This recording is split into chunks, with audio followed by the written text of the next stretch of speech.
مسلم community کے دوستوں، میں ہوں محمد مجاہد۔ آپ تمام دیکھنے اور سننے والوں کو السلام علیکم۔ امید ہے آپ خیریت سے ہوں گے۔ دوستوں، آج کی ویڈیو میں ہم آپ کو ایک ایسے غلام کی کہانی سنائیں گے جو سلطانوں کی طرح مشہور ہوا اور جس نے اپنی بہادری سے نہ صرف حکومت حاصل کی بلکہ کئی ظالموں کو منطقی انجام تک پہنچایا۔ فتوحات کی ایسی مثالیں قائم کی کہ بڑے بڑے جنگجو اس کے نام سے تھر تھر کانپتے تھے۔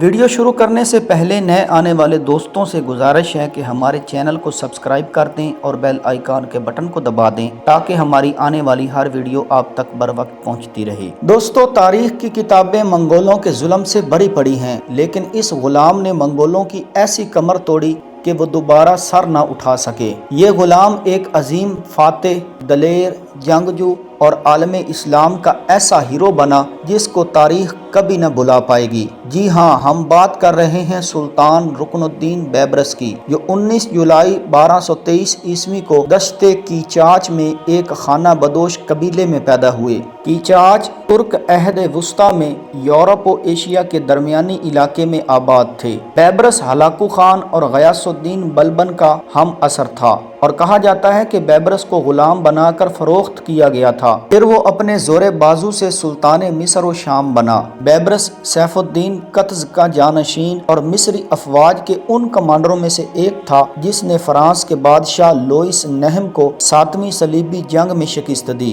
رکن الدین بیبرس کے 3 کارنامے تاریخ میں ہمیشہ یاد رکھے جائیں گے۔ پہلا کارنامہ یہ تھا کہ بیبرس نے سلطان سیف الدین قطز کے ساتھ مل کر منگولوں کو معرکہ عین جالوت میں عبرتناک شکست دی۔ یہ مشہور جنگ 25 رمضان 658 عیسوی کو لڑی گئی۔ اس جنگ میں منگولوں کا وہ حال کیا کہ اس کے بعد وہ دوبارہ سر اٹھانے کے قابل نہ رہے۔ اس طرح حجاز مقدس اور مصر منگولوں کے ظلم سے ہمیشہ کے لیے محفوظ ہو گیا۔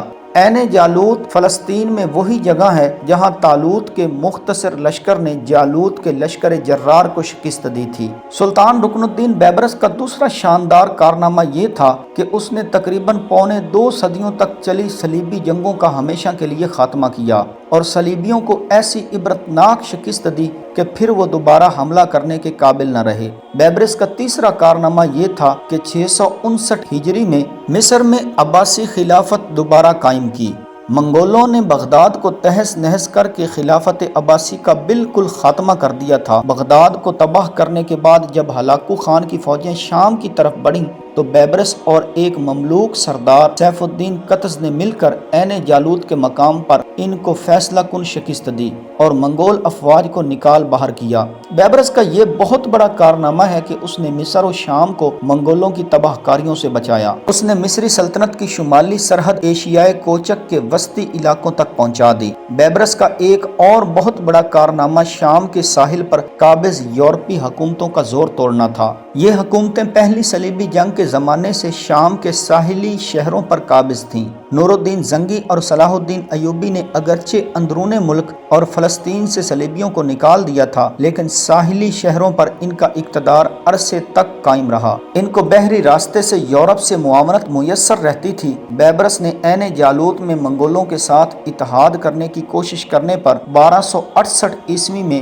مسیحی سلطنت انطاکیہ کا خاتمہ کیا۔ انطاکیہ کی سلطنت کا خاتمہ 1271 عیسوی میں 9ویں صلیبی جنگ کا باعث بنا، جس کی قیادت انگلستان کے شاہ ایڈورڈ نے کی، مگر وہ بیبرس سے کوئی بھی علاقہ چھیننے میں ناکام رہا۔ بیبرس نے اپنی سلطنت کو جنوب میں سوڈان کی طرف وسعت دی۔ اپنی ان فتوحات اور کارناموں کی وجہ سے بیبرس کا نام مصر و شام میں صلاح الدین ایوبی کی طرح مشہور ہوا۔ بیبرس کے بارے میں کہا جاتا ہے کہ وہ بھیس بدلنے کا شوقین تھا۔ کبھی وہ گداگر کا روپ دھارتا اور کبھی مہمان بن کر دسترخوان پر اکیلا مزے اڑاتا دکھائی دیتا۔ بلا کا حاضر دماغ تھا، فطری طور پر جنگجو تھا۔ اس کی عسکری صلاحیتیں دشت و صحرا میں پروان چڑھی۔ اسے دمشق میں تقریباً 500 روپے میں فروخت کیا گیا۔ وہ بحری مملوکوں کے جتھوں میں بطور تیر انداز شامل ہوا اور بالآخر ان کا سردار بن گیا۔ وہ اکیلا خاقان اعظم کی یلغار کے سامنے حائل ہوا اور منگولوں کو تہس نہس کر دیا۔ اس کے جوابی حملے نے فرانسیسی بہادروں کی کمر توڑ کر رکھ دی تھی۔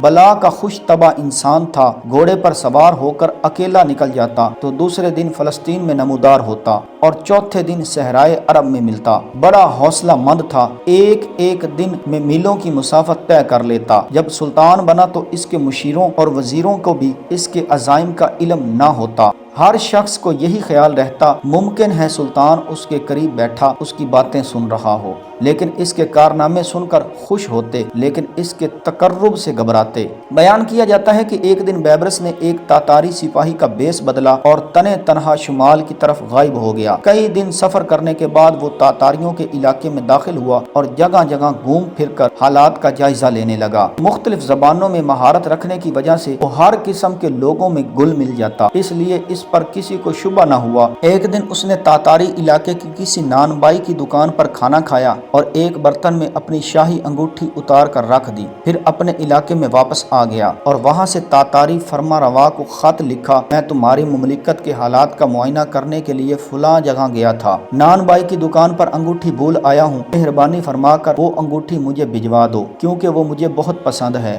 قاہرہ کے بازاروں میں لوگ یہ قصہ سن کر کہے لگاتے تھے۔ ایک دفعہ سلطان بیبرس عیسائی ظاہر کا بیس بدل کر صلیبیوں کے مقبوضہ علاقوں میں داخل ہوا اور کئی ہفتوں تک ان کے فوجی انتظامات کا جائزہ لیتا رہا۔ کہا جاتا ہے کہ وہ تقریباً 20 ایسے قلعوں کو دیکھنے میں کامیاب ہوا جو عیسائیوں کی قوت کا مرکز تھے۔ ایک دن اس نے قاصد کا بیس بدلا اور ایک ہرن کا شکار لے کر سیدھا انطاکیہ کے حاکم بوہمنڈ کے دربار جا پہنچا۔ جب بیبرس قلعے سے باہر گیا تو کسی نے آ کر بتایا کہ یہ ایلچی خود سلطان تھا۔ یہ سن کر بوہمنڈ پر لرزہ طاری ہو گیا۔ بیبرس کی بیدار مغزی نے جہاں اسے اپنی عوام کی آنکھوں کا تارا بنا رکھا تھا، وہاں دشمنوں کے دل پر ایسی ہیبت طاری کر دی تھی کہ سب اس کا نام سن کر تھر تھر کانپنے لگتے تھے۔ تاتاریوں کو ان کی عروج میں روکنے والا یہی جنگجو تھا۔ مارکہ عین جالوت کا ہیرو بھی بیبرس کو ہی کہا جاتا ہے۔ اس کے سامنے جب کوئی ہلاکو خان کے ظلم و جبر کی باتیں کرتا تو بیبرس کہا لگا کر کہتا، وقت آنے دو، تاتاریوں کو ہم دکھا دیں گے کہ لڑنا صرف وہ نہیں جانتے۔ تاتاریوں کے عروج کے دور میں سلطان بیبرس کے دربار میں جب ہلاکو کے ایلچی آئے اور بدتمیزی سے بات کی تو بیبرس نے ان کے سر قلم کر کے قاہرہ کے بازاروں میں لٹکا دیے تاکہ لوگوں کو پتہ چل جائے کہ اب لڑنا ہوگا یا مرنا ہوگا۔ تاریخ گواہ ہے کہ مصر کے اس بہادر نے تاتاریوں کو پہلے ہی مارکے میں ایسی شکست دی کہ اس کے بعد وہ آگے بڑھنے کی ہمت کھو بیٹھے۔ بیبرس نے 1 جولائی 1277 عیسوی کو وفات پائی اور اسے دمشق کے المکتبۃ الظاہریہ میں دفن کیا گیا۔